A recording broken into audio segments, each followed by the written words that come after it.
1, 2, 3. Testing 1, 2, 3. This is Radio Free Mormon on the air, broadcasting behind enemy lines. Tonight's episode, Mormonism and the Rules of Evidence.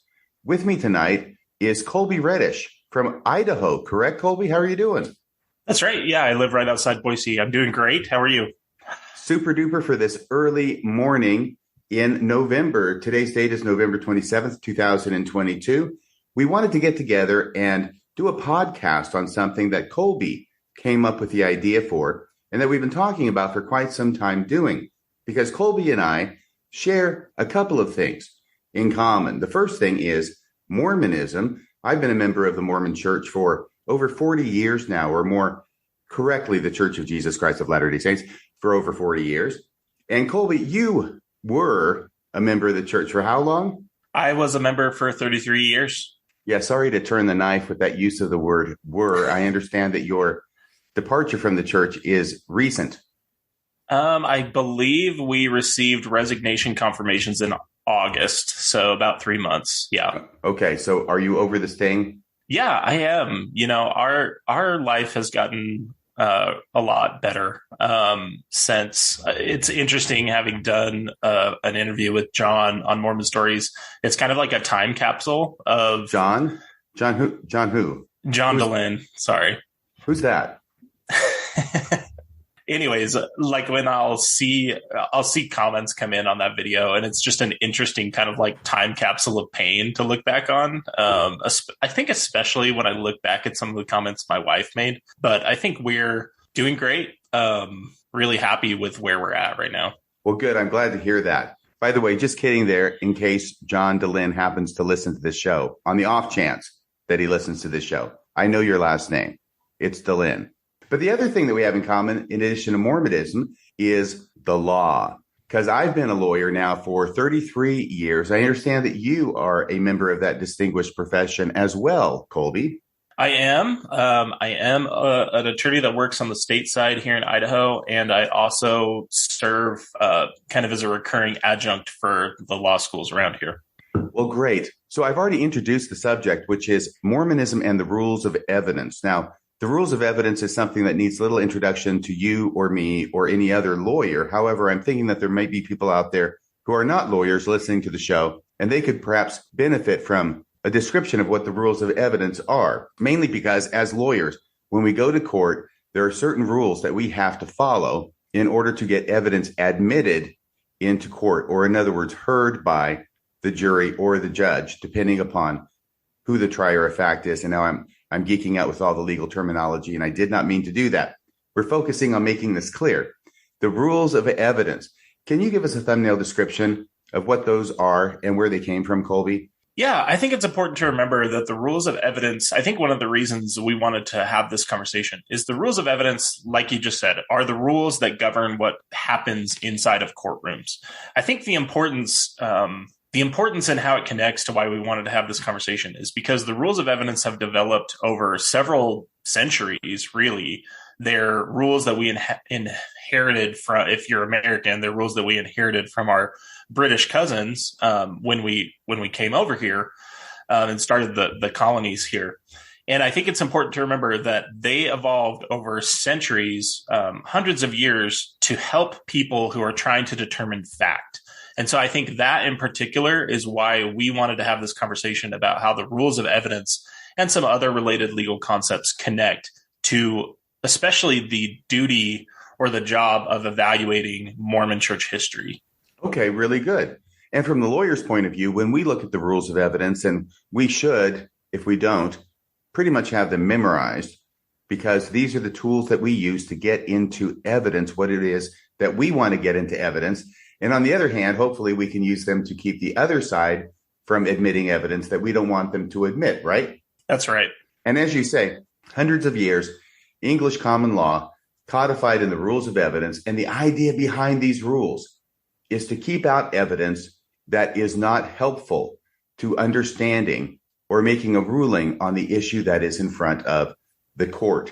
I know sometimes juries get upset at the rules of evidence in that certain things are kept from the jury because of the rules of evidence, and specifically because hundreds of years of experience have shown us that there is certain information that the jury should not have in order to come to a just determination on whatever the issue is in front of them. And that there is certain information that if they had, they might make a decision for the wrong reason. Here I'm thinking in criminal law, if my client has certain convictions in their past and the jury doesn't find out about it until after they've rendered a verdict. So let's say they say not guilty in their verdict, my client goes free. There's great celebration and rejoicing throughout the courtroom, except at the prosecution table. And then the jury finds out, wait a second, this guy had this conviction for this thing 10 years ago or even 5 years ago, and I didn't know about it. I should have known about it, because if I had known about it, that would have changed my decision in the jury room, right? I wouldn't have voted not guilty. I would have voted guilty, which is, of course, the whole reason you're not supposed to hear about it. Go ahead. What are you saying now? Well, and I was just going to say, as a prosecutor, so that's another thing you and I have in common, is that we both worked as prosecutors. I no longer work in that capacity, but when I have had that exact conversation with jurors, calling them after the fact to see, why they reached the decision that they reached.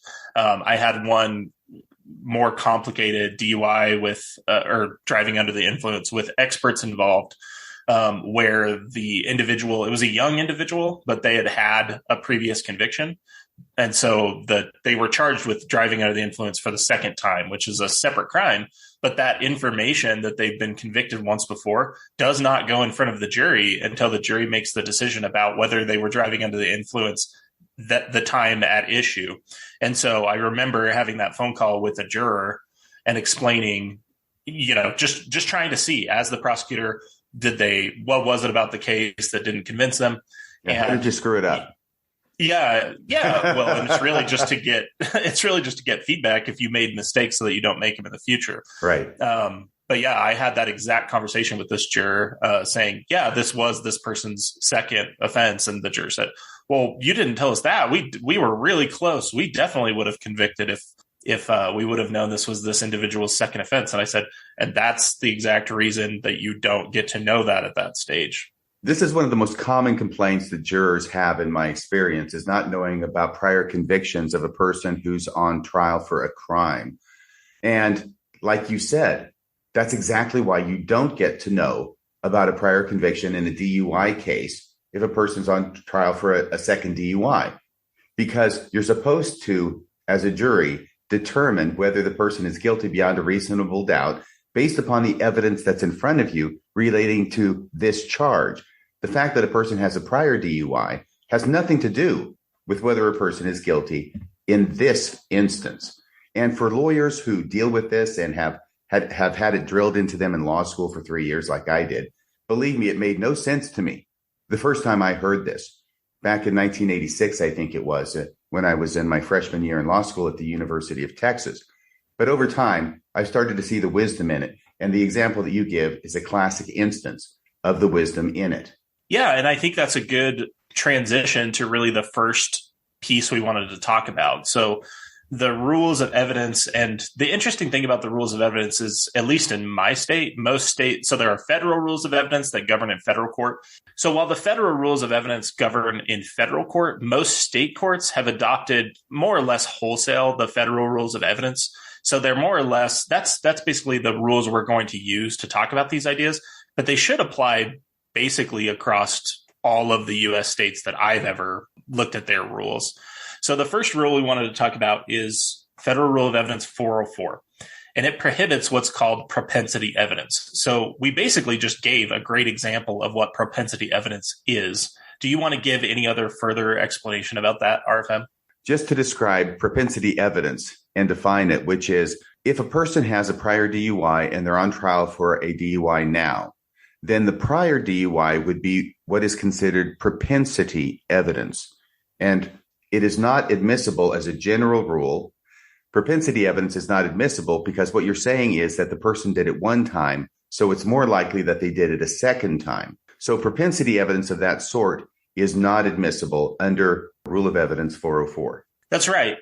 It's important to remember, though, and this is kind of where the rubber meets the road for lawyers and their arguments inside of court, is that there are exceptions to this rule that are codified at 404B. And so you'll often hear lawyers reference 404B if you're hanging around a courtroom, because it comes in I would say it's a pretty central issue in most criminal prosecutions. If someone has at least some type of past history, you might have the prosecutor arguing that some past behavior falls inside of an exception. I guess it's important to note here while we talk about the exceptions that it doesn't just apply to strictly convictions. It applies to its name is like past wrongs or other bad acts, if I remember correctly. And so the idea is prior bad acts is what you're thinking of. That's right. Yeah. Prior bad acts. And so it can also, these arguments can also be advanced just for non-charged behavior. It doesn't always have to be a conviction, I think is an important part to remember. Yes. And convictions are dealt with under a separate rule, 609. Correct. So a good example, and one that I think that non-lawyers can readily understand, is if a person is, say, a serial killer and they have a certain modus operandi and the way that they commit their murders, and they have certain signatures that are pretty much exclusive to those murders, whether it's how it's done, where it's done, usually in what manner, but it's something that makes it stand apart from other murders. Then under those circumstances, it is possible to get a prior bad act of a murder in a subsequent murder trial, not to show that the person has a propensity for committing murder, but to show that this modus operandi of the prior murder matches the modus operandi of the second murder, the one that's being tried for. And therefore, it is more likely that this person committed the second murder because of the signature of the first murder, which is identical to the second murder. Yeah, and I think it's important. I guess where I'd say the dividing line is between propensity, and of course, judges have to struggle with these decisions every day. But I think where the clear dividing line is between propensity and allowable 404B evidence is it has to do, in my view, with statistical probability.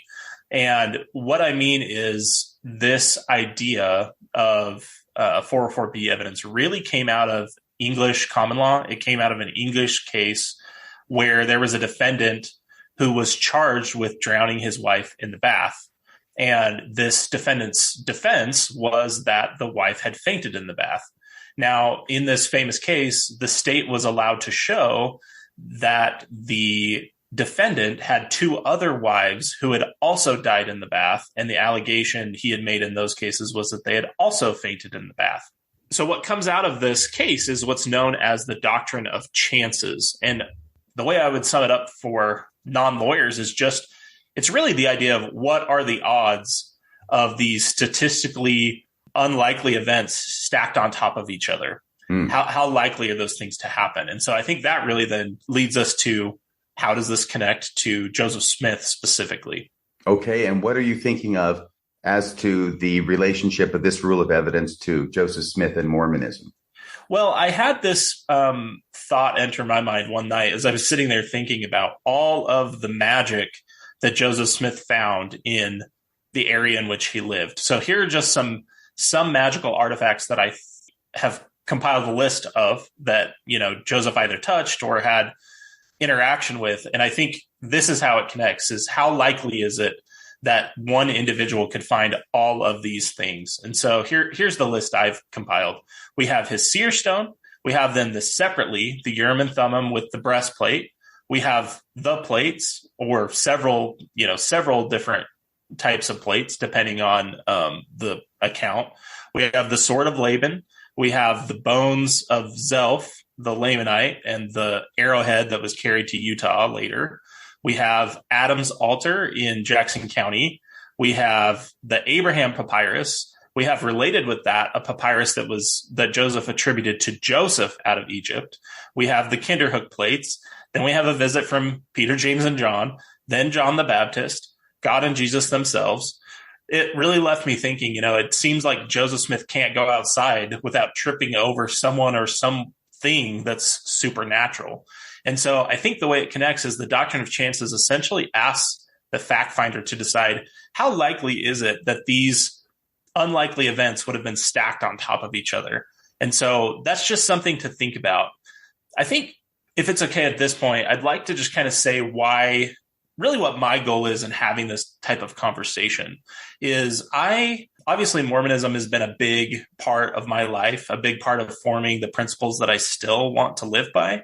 I think the reason I want to have conversations like this is just to help people who still want to believe.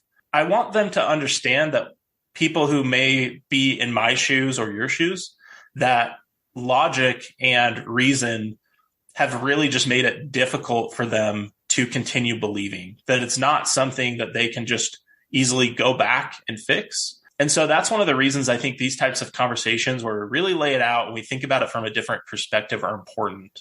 I hear what you're saying. And I know that back in my TBN days, I would look at these things, these magical artifacts or meetings or visions or whatever you want to call them, and how they stack up on top of each other. I would have thought that because one of them happened, the others are all more likely to be true as a TBM, right? If I have a testimony of one thing, then that testimony extends to everything else.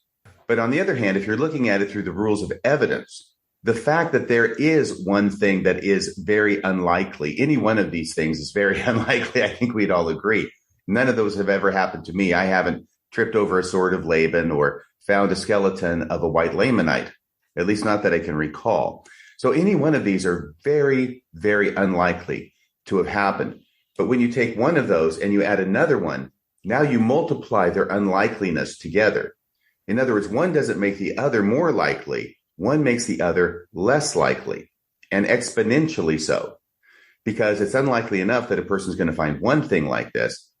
It's much more unlikely that they're going to find two things like this. And then when you take three, you multiply those together. Four, you do the same thing. And finally, when you've got this list of extraordinary magical artifacts, as you put it, that Joseph Smith encounters, finds, trips over, now it's astronomically unlikely that any of these are correct. Do you think I got the doctrine of chances analysis right there, Kolby? I think that's exactly the point is, yeah. And to put some numbers behind it, just to help people understand, if, I have a 1 in 100 chance of finding a sword of Laban, and then I have a 1 in 100 chance of finding also the skeleton of Zelph. And those are really low because it's definitely not 1 in 100. At that point, the odds of finding both of them or the same individual finding both of them is 1 in 10,000, if I did my math correctly. Well, it's 2 zeros plus 2 zeros equals, 10,000. Yeah, I'm sure people listening to two lawyers who normally aren't known for being gifted at math do math live on the air will be fun. Well, the old saying is I went into law because I stink at math. Exactly. But you're right. The 2 zeros from the 100 and the 2 zeros from the other 100, if you multiply 100 times 100, all 4 zeros get represented with the 1 at the beginning. So it's 10,000. That's the rule I remember. That's right. And so I think if we look at all of these events stacked on top of each other, it just gets to the point where unless you're an individual who's had experiences with angels and with magical artifacts, I think one of the reasons I want to put forward this idea is just to help believers understand why their non-believing friends or family members have come to the conclusions that they do. That believing in this type of statistical improbability just gets really, really difficult. By the time you put all those together, you've got a lot of zeros. Yeah, exactly. And I think just kind of to close the book on this idea of magical artifacts, I found a quote from William West from his work, A Few Interesting Facts Respecting the Rise, Pretensions, and Progress of the Mormons from 1837. And here's the quote. It says, "Is it possible that a record written by Abraham and another by Joseph containing the most important revelation that God ever gave to man should be entirely lost by the tenacious Israelites and preserved by the unbelieving Egyptians, and by them embalmed and deposited in the catacombs with an Egyptian priest? I venture to say no, it is not possible. It is more likely that the records are those of the Egyptians." And we know today that Egyptologists can actually read the papyrus that Joseph Smith attributed to being the Book of Abraham, and that it has no relationship to Abraham in any way. Right. And I think this quote from William S. West is addressing a bit of a different issue. But if we bring it into what we're talking about, in other words, he's talking about how likely is it that the writings of Abraham would be on Egyptian documents. If we were to take that further with our analysis and say, and how unlikely is it that both of these rolls, these papyrus rolls, the book of Abraham and the book of Joseph, get buried together with mummies that end up being found hundreds and hundreds and thousands of years later, and then making their way over to America, and then being transported to Kirtland, Ohio in 1835, so that they can be seen by Joseph Smith and purchased and translated. Because now that we've added all those other facts into it, it becomes even more unlikely, I think. Right, especially if you really know the story of how Michael Chandler came into possession of those mummies and artifacts, and how, there were a whole load of mummies and scrolls that were sold before he made his way to Kirtland, if I remember correctly. Yes. And so then at that point, you're just getting to this point where it's so unlikely. And I like how Mr. West stitches together, because I think many Mormons or many members of the church completely overlook the fact that there was also this role associated with Joseph by Joseph Smith in the same package.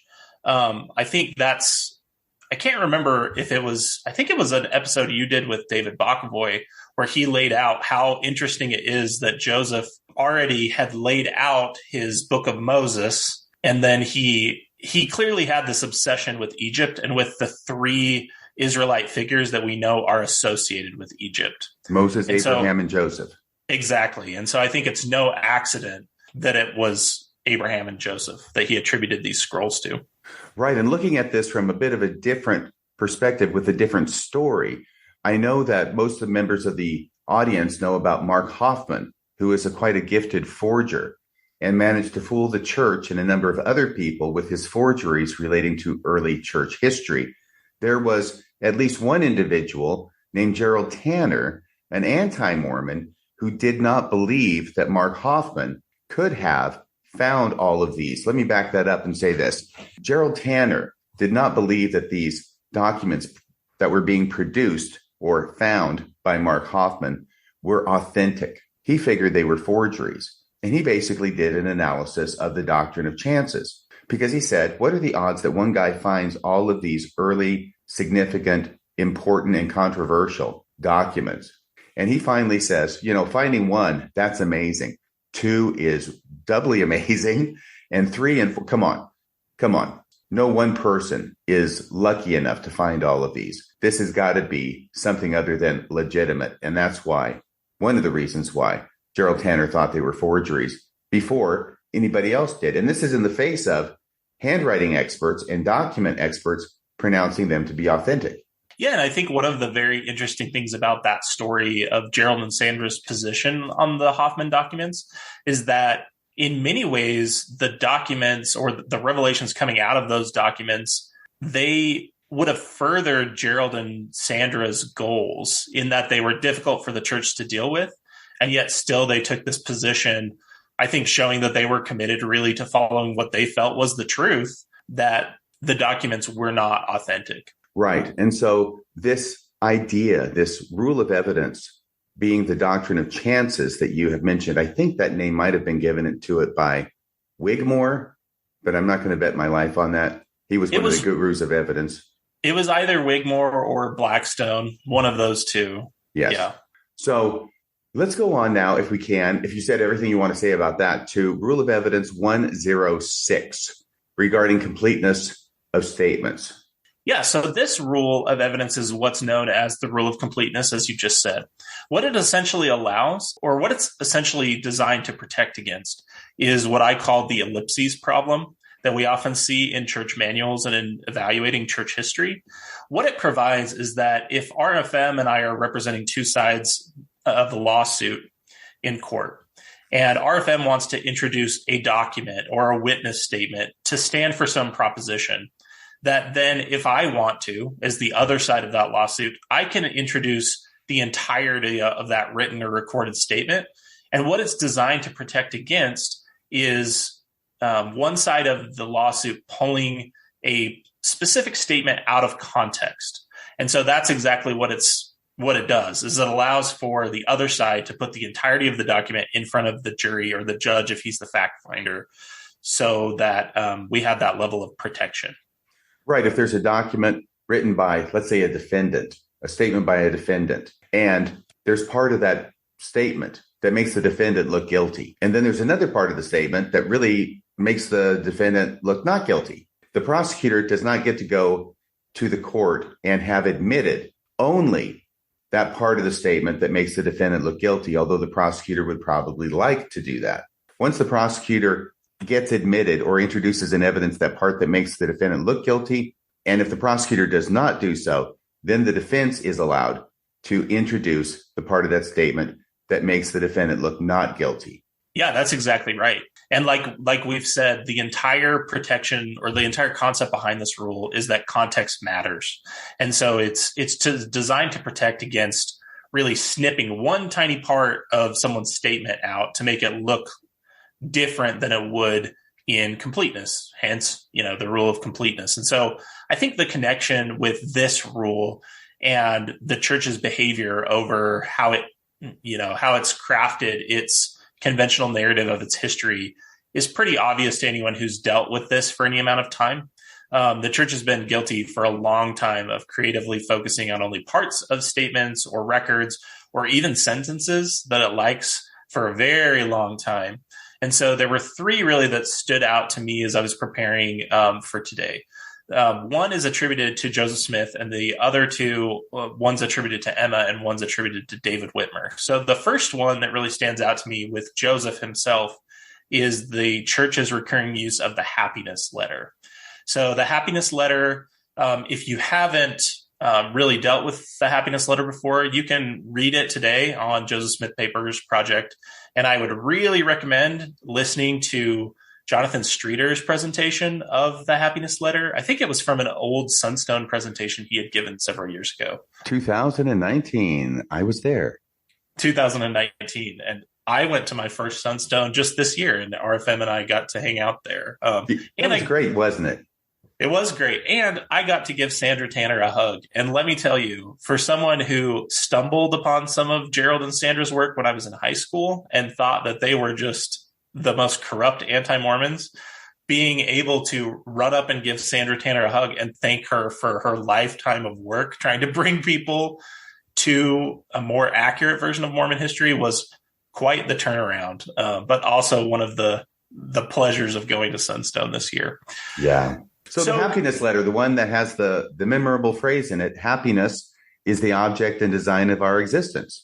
Yes. So that is the line that we hear quite often, is that happiness is the object and design of our existence. And it will be the end thereof if we but follow the path that leads to it. And that path is then a bunch of, Boy Scout virtues, cleanliness, chastity, bravery, honesty, all those things, and keeping all the commandments of God is how it ends. So that's the one phrase from the happiness letter that gets used over and over again. In fact, back when I was a law student and living in, what was it? It was married student housing at UT. I had a number of church posters up on the wall because, believe me, I was all in. And we had this one poster that had Joseph Smith out in front of the Nauvoo Temple, and it had that quote from the happiness letter on it. So we've had the happiness letter in our home up on the wall for a number of years with that quote. And that's one of the reasons I know the quote so well, with the exception of that list of positive attributes that you're supposed to do in order to arrive at happiness. But the final one is, and keeping all the commandments of God. If you keep all the commandments of God, then you will be happy. So what's wrong with that? Well, I think the context of the happiness letter is because that's what we're talking about here. This rule is designed to protect context. So the context behind the happiness letter is that it was a letter written by Joseph Smith to convince, I think at the time, 19-year-old Nancy Rigdon to participate in a polygamous relationship with him, which Nancy rejected. And so it's very interesting that you never hear about that context. But I would say even in the context of the letter itself, just standing on its own, it has some also pretty troubling implications about how whatever God commands is right, no matter what it is. So it really leans very heavily into, the cosmological view of divine command theory, which is that God can command you to, and this is actually one of the examples from the letter, Joseph Smith lays out that God has said at sometimes, thou shalt not kill, but at other times has said, thou shalt utterly destroy. And so it has a lot of, to me, very troubling implications that it's been used over and over and over again by church leaders to stand for this one tiny proposition, when the rest of the letter, I'm not even sure the church would stand behind some of the teachings Joseph Smith is giving in the rest of the letter. Have you thought about that? Yes, I have, because one of the reasons is because we're going to do this show.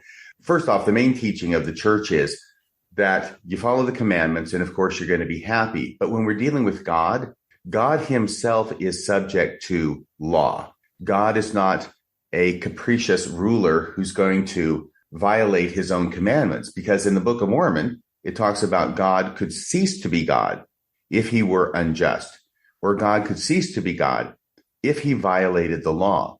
So even the Book of Mormon, the very early text in the Mormon history of 1829, gives this idea that God is subject to law. But here, Joseph Smith gives a different view of God, which is God is not subject to law. God creates the law, and whatever God tells you to do is right, even if it's completely different from what he said to somebody else, even if that somebody else was Moses on Sinai in the Ten Commandments, with the example you gave. And the thing that's really interesting about it is I know a number of times the church leaders have inveighed against the idea of moral relativism, that you don't get to choose for yourself what morality is. Morality is determined by God. But if God himself in the happiness letter is morally relative, then church leaders have a real problem. Because according to Joseph Smith, I feel like what he's teaching here is moral relativism. He's not teaching it for the individual, but he's teaching it for God. And when a person talks for God, it's sometimes hard to tell the difference. Right. And that's where I think the background context then makes the letter go from troubling to slightly horrifying, is when you realize that he's teaching this, you're right, this straight moral relativistic view. Then you run into the trouble of he's using that view to justify this extramarital relationship with a 19-year-old. And it posed a lot of difficulties for Nancy and for Sydney both, I think, after this whole ordeal went down. Like I said, we could talk about the happiness letter probably for an entire podcast. And I know that because I've listened to multiple entire podcasts on the happiness letter. But I think the principle, or how this happiness letter connects to the principle we're talking about here, the rule of completeness, is just to remember the context, and that the context matters. I think, like most LDS people, one of the things I often struggled with is the context behind the Old Testament, the New Testament. The Old Testament is always difficult because it's so foreign to us. The New Testament gets easier. The Book of Mormon is easier still.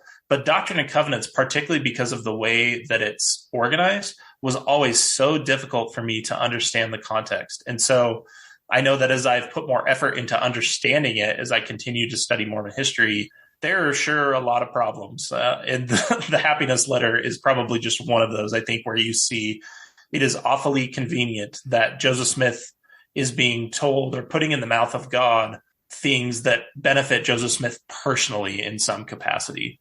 Yes, very much so. And, at that time, Doctrine and Covenants had already been published, the original version, the 1835 version of the Doctrine and Covenants.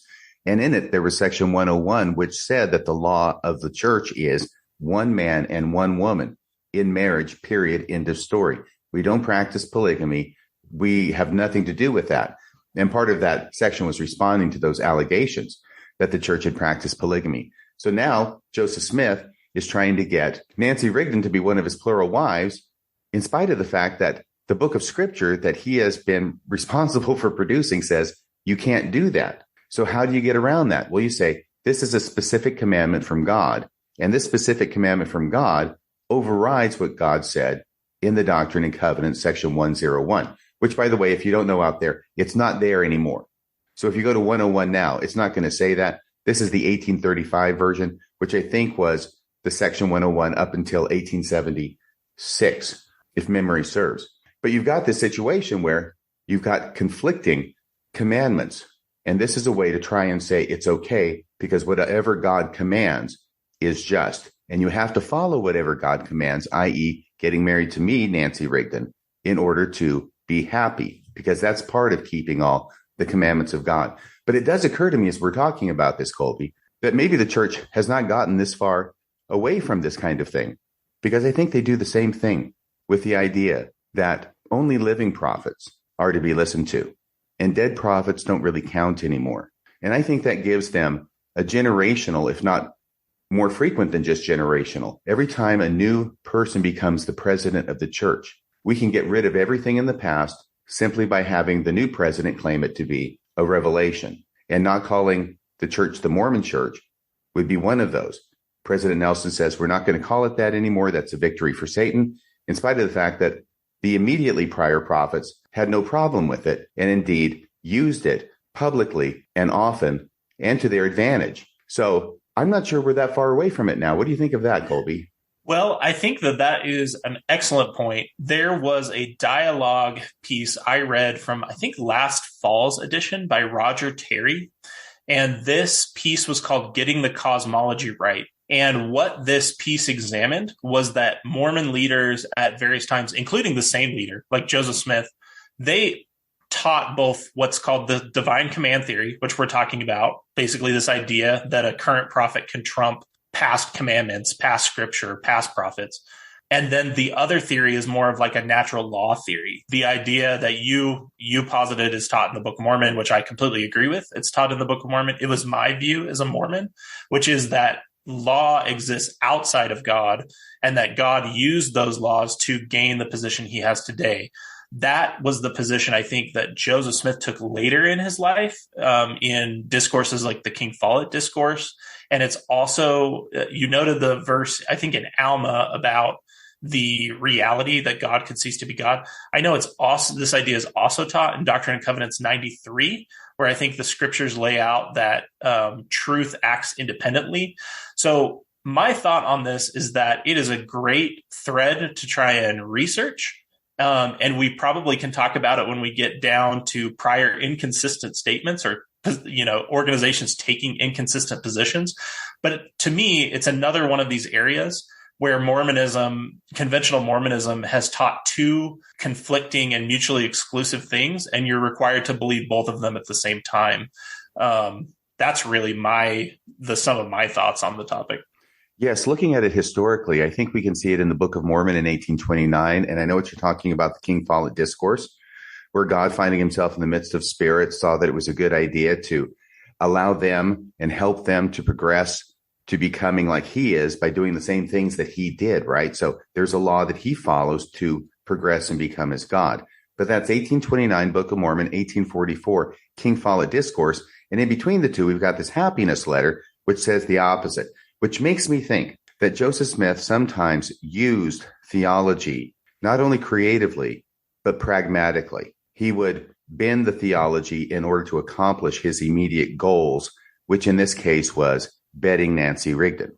That's absolutely true of Joseph. I think it's in 1830 when Hiram Page starts having visions in his black seer stone that we see the same level of pragmatism where all of a sudden, kind of going back to our idea of doctrine of chances, how likely is it that the second someone else really gives a legitimate challenge to Joseph's revelatory abilities and ability to lead the church, how likely is it then that it's at that exact moment and no earlier that God, or Joseph putting in the mouth of God says, you can't command him who is at thy head. There's only one to receive revelation in this church, and it's Joseph Smith. Right. Now, you had also mentioned Emma Smith. So we're talking about the general subject of Rule 106, Evidence Rule 106, about complete statements. In other words, you put in one thing, then the other party's allowed to put in the rest in order to give the full picture. You also mentioned something about Emma Smith. Yeah, so let's talk about the final testimony of Emma Smith. So this final testimony is an interview between Emma Smith and her son, Joseph III. Can you give some background on what Joseph III was up to at that exact moment? Just a sentence or two? Well, I think that you're talking about Joseph Smith III. Correct. Okay, and it's 1879, I believe. Well, Emma she's very old at this point. She's about to pass away, and what he wants to do is get her beliefs, her thoughts, her experiences, her testimony on the record for future generations. And of course, one of the main things that's of concern to Joseph Smith III, being the president now of the reorganized Church of Jesus Christ of Latter-day Saints, and the big split happening over polygamy, and the fact the reorganized did not believe in polygamy and did not believe that Joseph Smith practiced polygamy. That's the thing that distinguishes the two churches. The thing that binds them is their belief in the divine authenticity of the Book of Mormon and all the stories that go along with that. So what ends up happening, coincidentally enough, is that when Joseph Smith III talks to his mom, Emma Smith completely testifies to the authenticity of the Book of Mormon, and Emma Smith completely denies that Joseph Smith ever practiced polygamy. Yeah, and so I think the important thing from the stance of the rule of completeness is there are two statements I see very often as I looked in some past church manuals. I see two statements that come out of Emma's final testimony. I think it was published in Utah under the name of like the final testimony of Sister Emma or something along those lines. But here are the two statements. So the first is, in response to a question from Joseph III, Emma states that your father could neither write nor dictate a coherent or well-worded letter, let alone dictate a book like the Book of Mormon. And we hear this trope trotted out all of the time in apologetics, that it was completely impossible for Joseph to write such a book. Now, the second statement is regarding the sources that Joseph Smith had available to him while he was writing the Book of Mormon. So in no response, books or papers. That's right. So the statement was that he had neither manuscript nor book to read from. Now, I think the important thing when we go to the rule of completeness is the church has relied on these parts of the statements, or these specific statements in Emma's total statement, while completely ignoring that there are demonstrated lies that Emma tells about polygamy. So she denies that Joseph had anything to do with it, that there was no such thing as spiritual wifery. I think aside from what she attributed to John C. Bennett, if I remember correctly, she said that there was no revelation on either polygamy or spiritual wives, and that it would have been contrary to the will of heaven. She stated that Joseph had no other wife but me, nor did he, to my knowledge, ever have. And we know that those statements are false at this point. Right. And I know that there are certain people who are members of the church who believe that that's true, and they'll trot this out for that purpose. But let's go with it from the point of view of the LDS Church right now, okay? Because I think that makes it cleaner. The LDS Church teaches, and based upon a lot of evidence, now that Joseph Smith did practice polygamy, and now they've been put to the task of putting out a church essay on the subject to document that fact. Joseph Smith practiced polygamy. So what does it say then for a church that believes Joseph Smith practiced polygamy to take Emma's last testimony and quote from it only those couple of sentences related to the production of the Book of Mormon that it believes the members will find faith promoting? Right, because there is one last statement I wanted to hit on, which is that Emma in this statement, she's asked about the coming forth of the Book of Mormon, and she states that she mentions Joseph, quote, sitting with his face buried in his hat with the stone in it dictating hour after hour. And that's the end of that quote. So I find it very interesting that it, you could attribute to Emma this desire to protect her son from polygamy. You can attribute to her the motive of trying to protect the reorganized church, which today is the Community of Christ. But one of the things I find very telling about the way the church has used Emma's statement is that they did not teach about the seer stone being the way, and the rock in the hat account of the coming forth of the Book of Mormon for generations. And yet this is right here in Emma's last testimony, and the church ignored it until I think, the 1970 Friend article? They've certainly ignored it for a long, long time. And even today, when they quote from this on the church's website, I've seen them do the same thing where they just quote these parts about the Book of Mormon being that no manuscript or papers, and the fact that he would dictate for hours. He didn't have to have it read back to him when he came back from a break. I think that's in there as well. And also that he couldn't write a well-composed letter, much less a book like the Book of Mormon. That's what we get. And that's all we've gotten for over a century. I would say about a century. That's all that we got. We still get it today, in spite of the fact that the church essay is up on the church website, or at least I should say buried 3 clicks deep on the church website. The stuff that isn't 3 clicks deep, you'll still find this use of her statement. So we've got the one thing where they're using just these 1 or 2 or 3 statements from her testimony about the Book of Mormon, and they have left out the part about the stone in the hat and Joseph Smith with his face in the hat. And they've done that for many, many, many years. And as I said, they continue to do that on the church website. So the rule of completeness would be that you have to include those other things as well in order for the jury or the member to get a complete picture of what it is that's going on. The other go ahead. I was going to say that's exactly right. I was going to just connect this to David Whitmer. But if you have another statement about Emma, go ahead. I do, because the church now will sometimes use that expression from her. They do in the church essay, the expression about Joseph Smith having his face in the hat. All of a sudden now they discovered this. Let's go back and state the obvious. If you have a testimony from someone, a declaration from someone, which really isn't that long in the first place, and you're going to quote snippets out of it, you can't quote snippets out of a statement unless you know everything that's in the statement in the first place. That's where the obvious hiding comes in and the suppression of the other statements by the church that the church doesn't want the members to know. But even now that they've come to the point where, at least in the essay, they will quote to this hitherto unquoted statement by Emma Smith about Joseph Smith sitting there with his rock in the hat. That sounds vaguely bawdy. But anyway, they will quote that now, but they still will not quote the part about her saying that Joseph Smith never practiced polygamy and I was his only wife. So they're still playing the same game, just with a different part of the document. And the reason they don't want to say that, and this is why I went into the part about let's look at it from the church's point of view, is because the church wants you to believe Emma. They want you to take what she says in her testimony as truth. But from the church's point of view, Joseph Smith definitely practiced polygamy, and Emma is wrong, or dare I say, lying about this part. She's manifestly incorrect and most likely lying about this part. She's definitely wrong, but I don't want to get into all the stuff that was going on in her very troubled life and her mind in order to make her justify this. Okay, that's why I'm hesitant on using the word lying, but she's definitely wrong.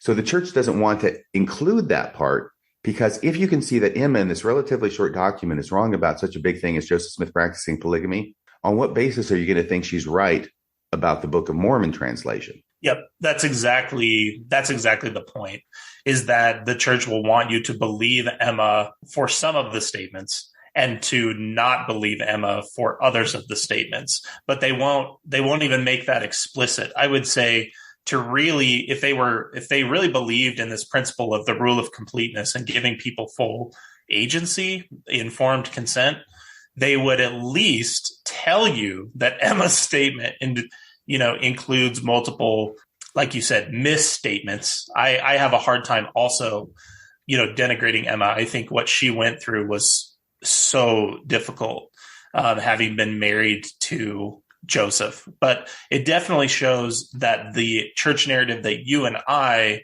received, that there was someone picking and choosing what parts of her statement fit into their narrative and what parts did not.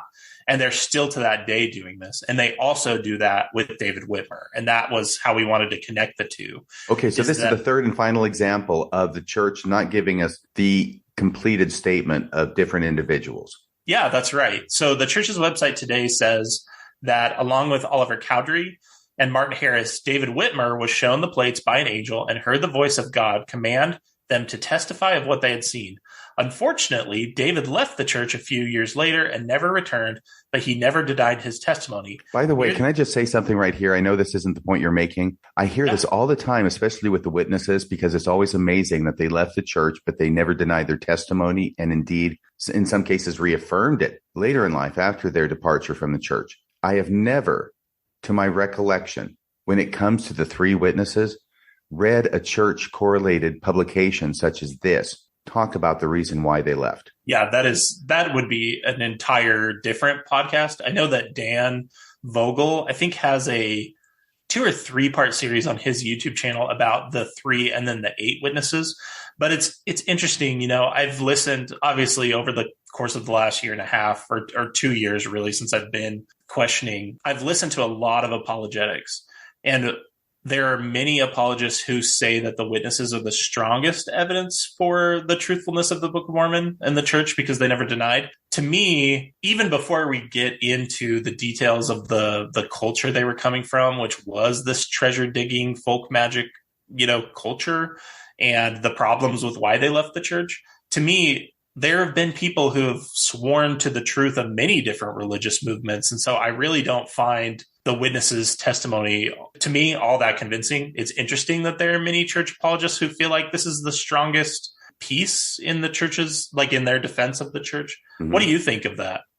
Well, I certainly think there's something to be said for that. The main thing that I want to get at, though, and I did do a podcast on this a number of years at Radio Free Mormon, is that there are a certain discrete set of individuals who left the church in early church history that we talk about. And we talk about the reasons they left, and we talk about them frequently. And one of them is Simon's Ryder over the misspelling of his name, and another is Thomas Marsh over the milk stripping story.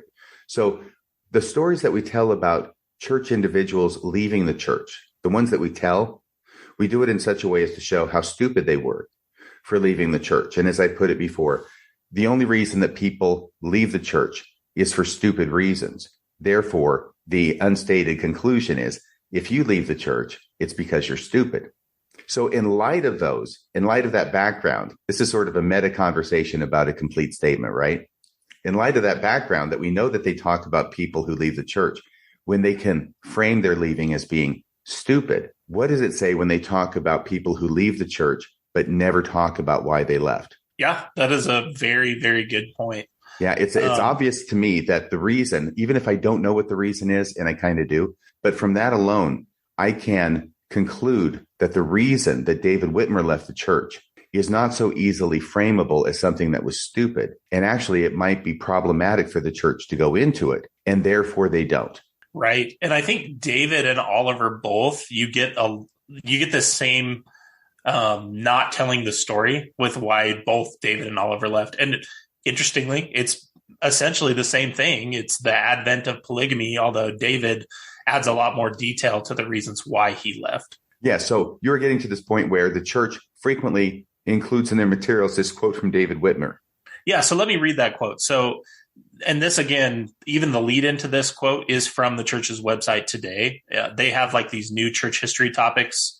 And I think as part of a publication of the Liahona in 2021, they had this piece called "Who Was David Whitmer?" And so it cites to their page that describes kind of like who David Whitmer was. And they've added these new like church history topics, which aren't part of the essays, but they did come, I think, after the essays, kind of trying to explain some other like hot button issues in Mormonism. Like I know they have a page on Jane Manning James, and for example. So from the church's website, it says, near the end of his life, David wrote, quote, "I have never at any time denied that testimony or any part thereof, which has so long since been published with the Book of Mormon as one of the 3 witnesses. Those who know me best well know that I have always adhered to that testimony, and that no man may be misled or doubt my present views in regard to the same.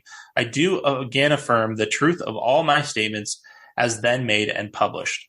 And that is from David Whitmer's 1887 publication, An Address to All Believers in Christ. So the church will give you that sentence, but they definitely don't want to give you the rest of that pamphlet, which, unlike Emma's statement, which I think was like between 1 and 3 pages, David Whitmer's publication is actually, it's not, you could read it in, an hour, but it's actually more substantial because he lays out a lot of his own personal theology. But so the church is going to give you this statement, and they're going to want to ignore statements on from the very same page. Before you get to that same page of the statement, before you get to that, I just wanted to say that looking at this logically, which I may be doing for the first time, I, as an apologist, always focused on the fact that they left the church but never denied their testimony. But when you read that testimony again from his pamphlet, An Address to All Believers in Christ from 1887, David Whitmer, all that does to me now is raise the question, well, if you still have a testimony of the Book of Mormon, why aren't you still a member of the church? Yeah, and that is one question I wish that I could just jump to another timeline and talk to David Whitmer really quickly. Yeah. I think this pamphlet may have been actually his attempt to answer that question. What do you think? I think that's correct. Yeah, I think that he really felt that the church, I know if you read the pamphlet in its entirety, which I have done, that his basic position is that the church had apostatized from the true gospel, which was contained in the Book of Mormon. And so it's not surprising to me that he's still willing to swear to the Book of Mormon, but isn't in favor of where the church had gone down the road. Because remember, by the time this is coming out in 1887, it's not even like Joseph is in charge anymore, right? Brigham's in charge, or actually probably Brigham is dead at this point, right? Yes, he passed away 10 years before in 1877. Right. So we have a lot of innovations that have changed between the church that David Whitmer joined and that was organized in 1830 and where the church is at in 1887. Yes. So but we know that he left the church in the 1830s. I think it was around 1838 or so. So he left the church when Joseph Smith was still the president. That's right. That's right. Right. Yeah. I wish we could talk to many of these, figures that were monumental in early church history, because we have so many statements attributed to them or so many stories attributed to them that aren't in their own words. A good example is also another one of the witnesses, Martin Harris. The whole ordeal with the Anthon transcript, most members probably don't realize the story we have recorded as what happened between Martin and Anthon. It's Joseph's version of events. It's not Martin's. So Martin had already left the church at that point. And so Joseph is able to completely craft the narrative on his own. But that's a separate issue. So right. And to be clear, the timeline, and I don't want to get you off too far, and I was going to bring you back.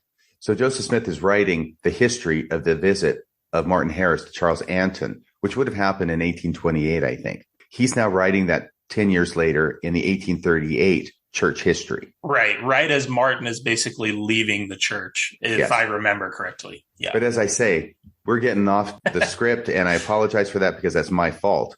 No, that's okay. It's an interesting thing to think about. But so going back to that same statement, or to David Whitmer's publication addressed to all believers in Christ. So the church gives you this one narrative that he's never denied his testimony of the Book of Mormon. On that very same page, I want to read this quote from David Whitmer. I do not endorse polygamy or spiritual wifeism. It is a great evil, shocking to the moral sense, and the more so because practiced in the name of religion. I do not endorse any of the teachings of the so-called Mormons of Latter-day Saints, which are in conflict with the gospel of our Lord and Savior Jesus Christ, as taught in the Bible and Book of Mormon. And Book of Mormon. And Book of Mormon. Mm-hmm. Yes. For the same gospel is taught plainly in both of these books, as I understand the word of God. And so reading that quote back does, I think, confirm what I was saying earlier, that David Whitmer was willing to reaffirm his testimony of the Book of Mormon because he really believed that the Book of Mormon and the Bible worked together to teach the same gospel. It was after that point that he had problems. Yes. And he felt that Joseph Smith became a fallen prophet, at least with the advent of plural marriage, if not before. That's right. So some other statements, I'm not going to read more quotes from Whitmer's publication, but I would tell people to go read it themselves. Some other issues that Whitmer notes in his publication is that he also mentions the seer stone in the hat. And that's, like we've already talked about, a narrative that the church hid for generations. He also specifically claims that Joseph Smith fell into error, like many of those that God had chosen. I think he probably connects to the idea of like David and Solomon. And then he also draws attention to the problems with the priesthood restoration accounts. And so for those who aren't familiar, the essential idea is that while Joseph and Oliver attribute the restoration of the priesthood to miraculous events in 1831, do I have that? Or 1829 I think it's 1829 for both, isn't it? Yes, May 15th, 1829, John the Baptist, and then that's right. Around 3 weeks later, right. Peter, James, and John. That's right. 1831 was lingering in my mind because it's in 1831 that Joseph is ordained to the high priesthood by, is it Hiram Page, or it's some other figure in church history? But 1831 is when the voice of God comes and is heard bestowing the Melchizedek priesthood. That's right. And commanding the ordination of one person to another to that priesthood. That's right. And it's in 1835 that those stories, the story of Peter, James, and John the Baptist, really start to gain traction. I think it's actually after 1835 because it wasn't in the 1835 Doctrine and Covenants, if I remember correctly. Well, here's what happens. Okay. So 1833, the Book of Commandments is published. And in the Book of Commandments, there's no mention of Peter, James, and John. But then in 1835, of course, there was a problem with the Book of Commandments in the mob, July 4th, 1833, I think it was, and burning the printing press that Edward Partridge, I think, was in charge of. But regardless, so they have a problem with getting those out, and that's why they're so expensive today, right? And the story of the two girls carrying the manuscript pages from the printer's office and running out into the cornfield. Okay, so, but that same revelation that doesn't mention Peter, James, and John is then published in 1835 in the Doctrine and Covenants first edition. That's section 27, by the way, in the Doctrine and Covenants. And all of a sudden, in the midst of this revelation, which is carried over from the 1833 Book of Commandments, all of a sudden now there's a paragraph of verses that delineate Peter, James, and John as restoring the Melchizedek priesthood. So that's a very strange thing. It seems to be coming up late. And indeed, David Whitmer has something to say about that subject, right? That's exactly right. And so thank you for reminding me on all that background. Sure. The dates sometimes run together on all these different issues.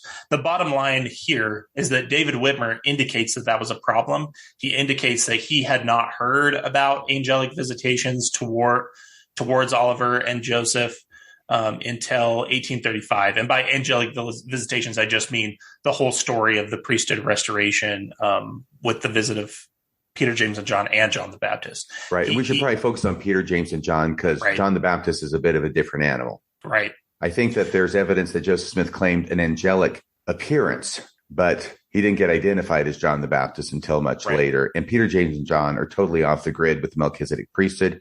Apparently, the Melchizedek priesthood is received in 1831 by a different method than Peter, James, and John. And then later on, a few years, all of a sudden, Peter, James, and John are now being talked about by Joseph Smith. And this is one of the things that David Whitmer had a problem with. I think it's also a thing that Thomas Marsh had a problem with, that they didn't hear anything about Peter, James, and John, even though they were involved in the movement.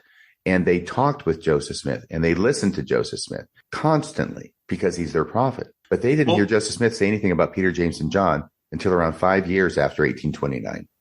Well, and the idea that, and again, this kind of goes back to it's interesting how all these things connect, but going back to our idea of doctrine of chances, if you look at the testimony of the 3 and the 8 witnesses, there are more Whitmers than anyone. There's almost more. I think there's more Whitmers than Smiths, if I remember correctly, because Oliver Cowdery was he was married to one of the Whitmer sisters. And so the idea basically that these visitations could have happened and that David Whitmer wouldn't have heard of them, it just seems so ludicrous to me because he was so intimately connected.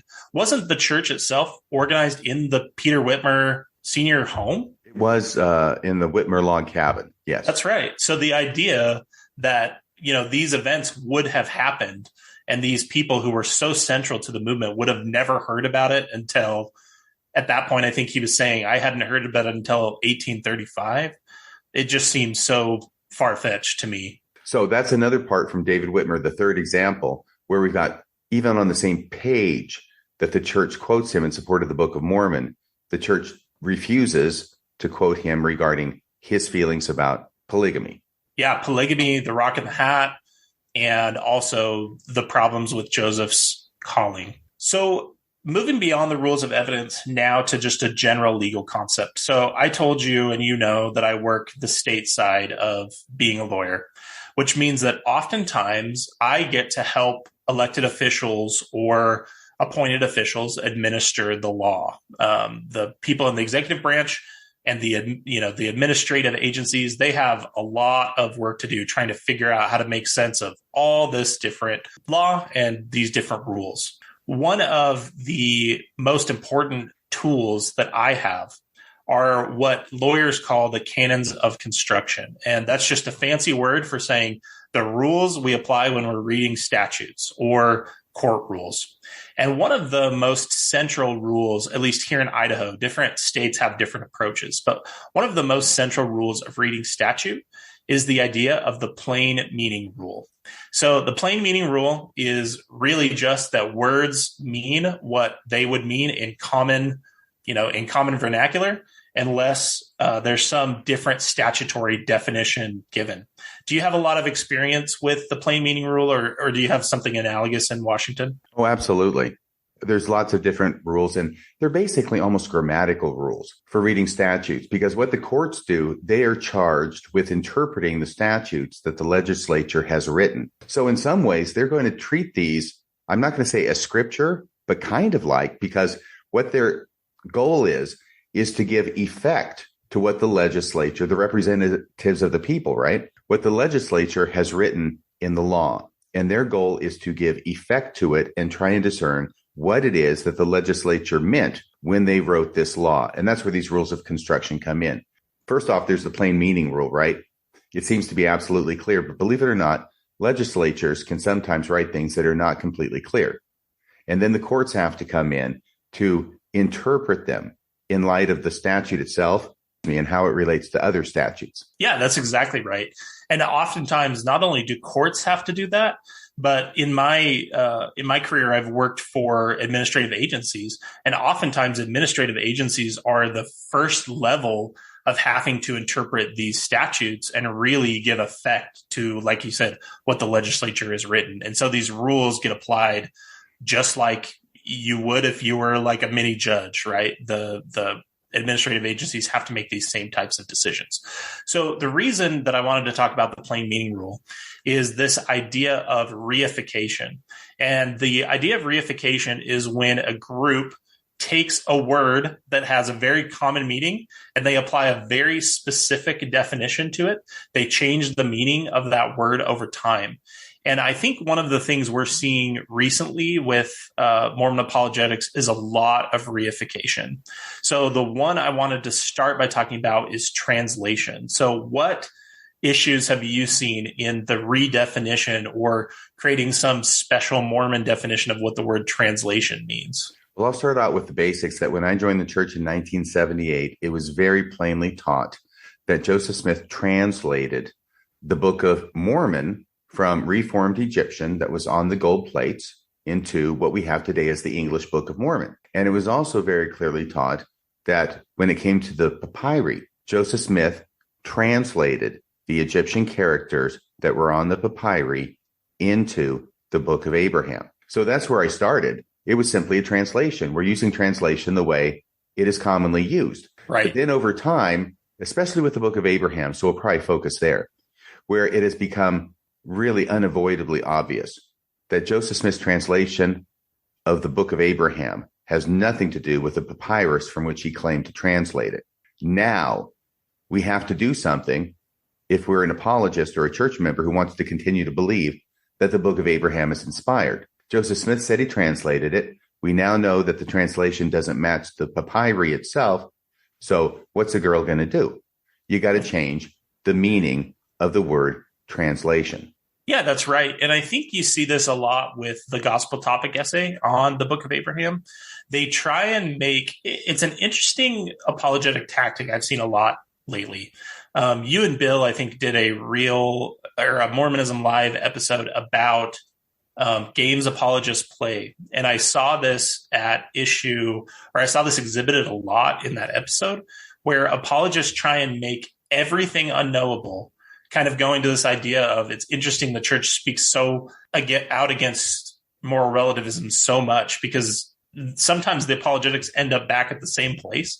But they essentially try and make everything unknowable and then just tell you to really lean on your emotion. Didn't you feel good when you read the Book of Mormon? Didn't you, they kind of lean on those types of things. And if I remember right, in that episode, you were breaking down a talk by Jared Halverson, kind of a new and upcoming person that the church is taking around on a lot of these like firesides for people who are in faith crisis or faith transition.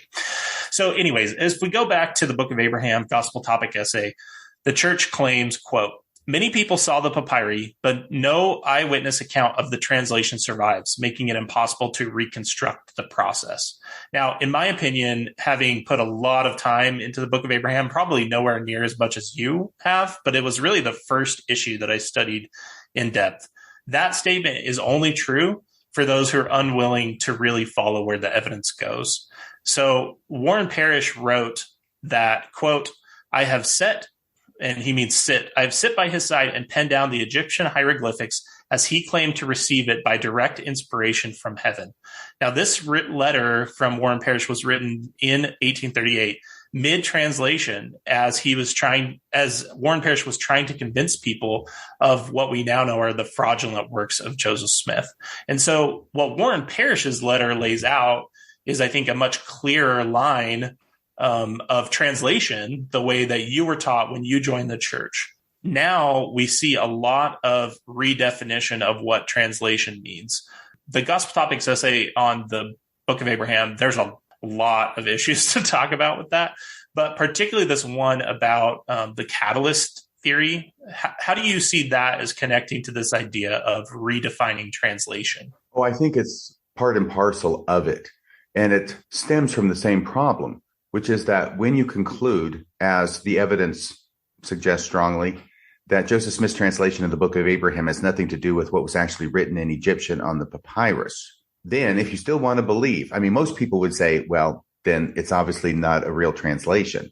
It's a fraud, is what we would call it generally. But if you still want to believe it's inspired, then translation has to change and has to become much broader. And then you bring in the catalyst theory, which is basically that Joseph Smith got a hold of these papyri, and we agree that they have nothing to do with the Book of Abraham, but Joseph Smith's prophetic creativity was galvanized just by the possession and the sight of these papyri, such that he received a revelation from God that was true and accurate. And that's what is the Book of Abraham, the revelation from God that Joseph Smith received because he was catalyzed by the presence of the papyri.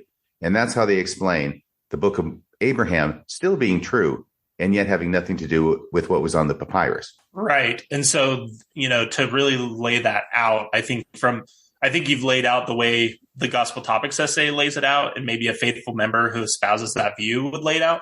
To state it a little more critically, I think I would say taking that view requires you to believe that Joseph Smith can be absolutely misinformed about the substance of what he's looking at, and think he's doing some process and be completely misinformed about what that process is. But what still comes out of the end of that is still legitimate scripture.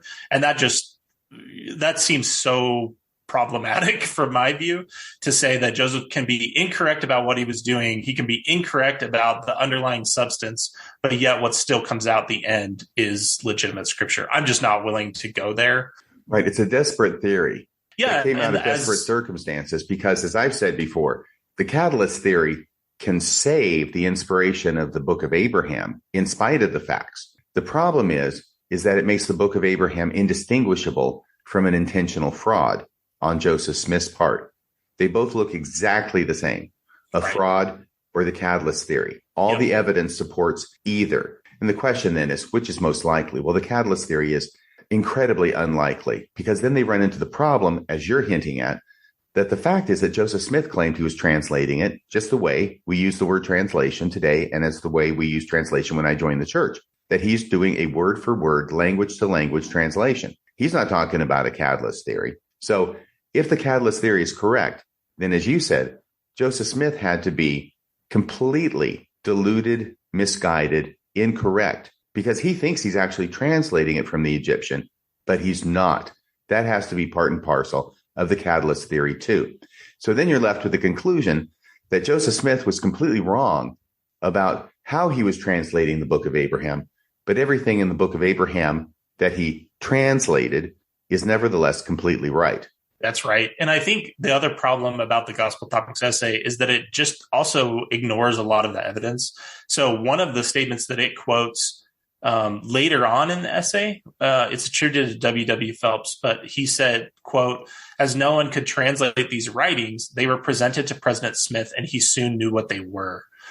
And you see that view, and that statement is right in the Gospel Topics essay today. So then for the Gospel Topics essay near the top of it to say it's impossible to reconstruct this process because we don't know what translation means, that's essentially the position it's taking. To me, it's just not an intellectually honest position. I think the church would probably be better served with just decanonizing the Book of Abraham and walking away from it.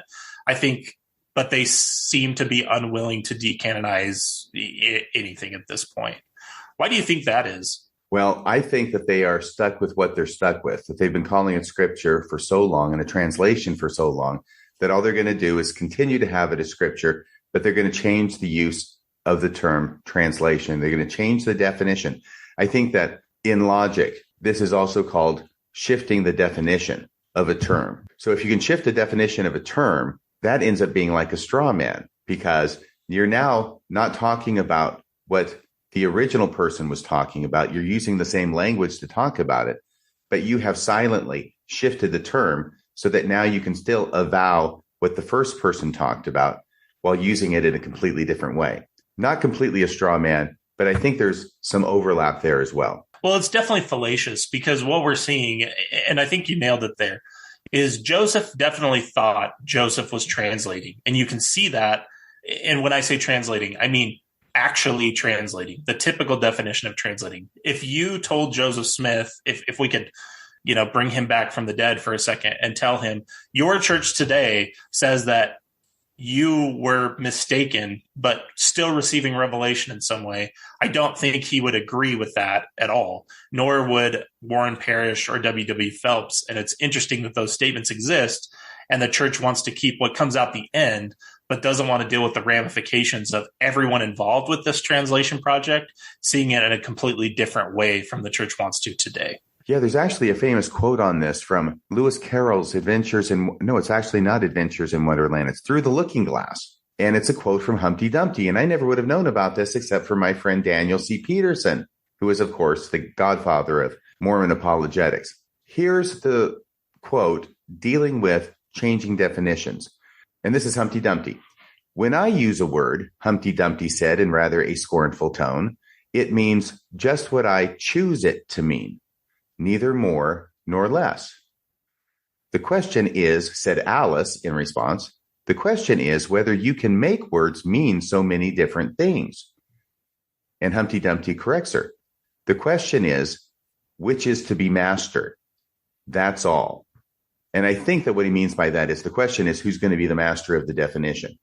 And that's all. So if you're the master of the definition and you get to determine what a word's definition is, well, you win every argument. Well, that is a great transition to the second example I had in mind of this. And I actually have a third one that I'll just talk about quickly. But the second one is the use of tithing funds. So President Hinckley was the president really that I remember growing up, like as a teen. And he had stated, I think when asked about City Creek and the church's involvement in City Creek, that not $1 of tithing money was used to fund that purchase, I think is the quote. And it's important to note, I think, that I would not say that President Hinckley was lying when he made that statement, because he was applying in this, to go along with your Humpty Dumpty quote from Carroll, he's applying a definition of what tithing money is that he knows. And so I don't think he's lying, but he was being very misleading. As I've dealt more with the church's press releases over the last year, I actually think they are a masterclass in misleading people while not technically lying. And I think this is another example of where leaders of the church don't apply the plain meaning rule. They use some hidden definition that they don't tell the members. It's not like President Hinckley said, we didn't use tithing money. And by not using tithing money, I mean, yeah, we used tithing money from years gone by and interest earned off of that tithing money, which is the reality of the situation. What do you think about that? And do you feel like that's misleading? Oh, absolutely. It's intentionally misleading. If it were not intentionally misleading, they would tell you what definition they're using. But they know that the audience is assuming one definition, which is usually the straightforward definition, the one that's always been used. And now they're going to give a secret definition to what it is they're talking about in order to try and mislead the audience. And I don't know if that's better than lying or worse than lying, because arguments could be made either way. Obviously, the speakers think it's not as bad as lying, but I think I could see it as being worse than lying. Yeah. Either way, it's misleading. I don't know if it's better or worse. I think they're both just part and parcel.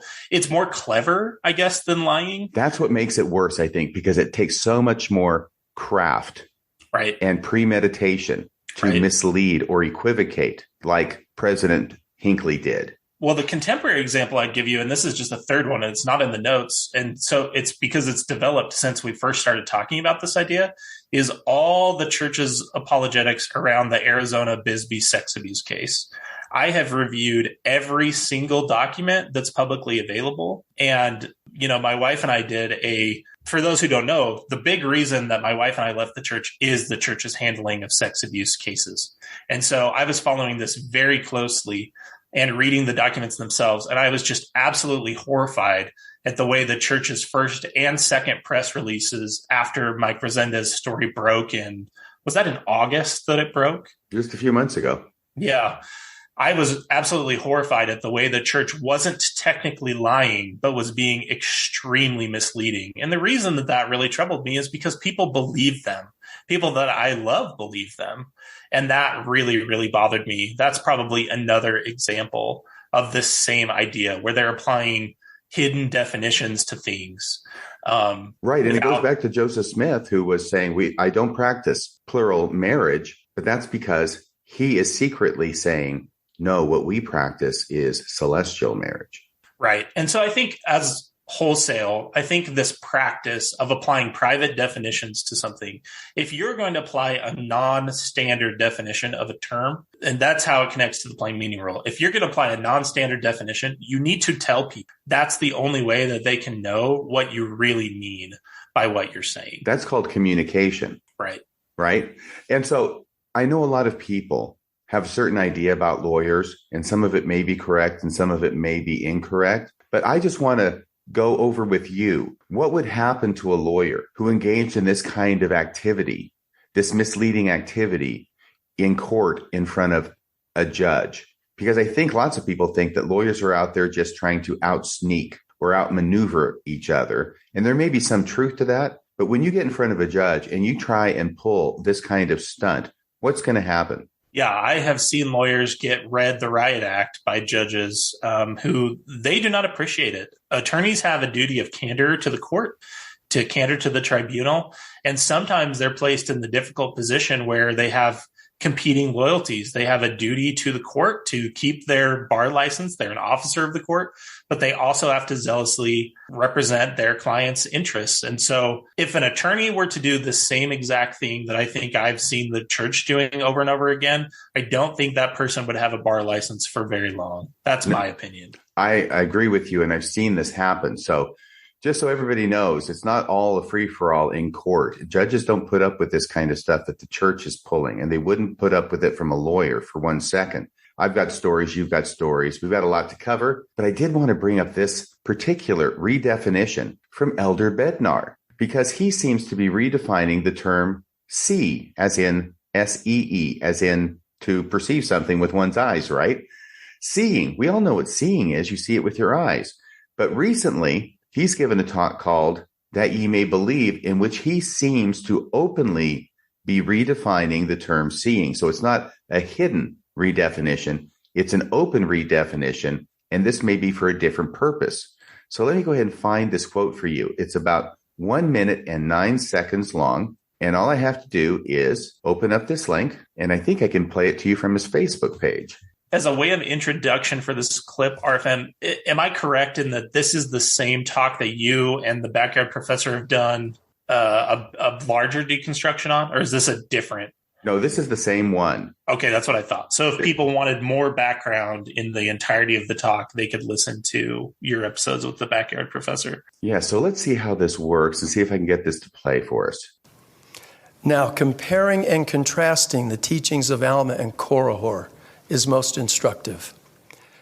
Alma declares that faith is not to have a perfect knowledge of things.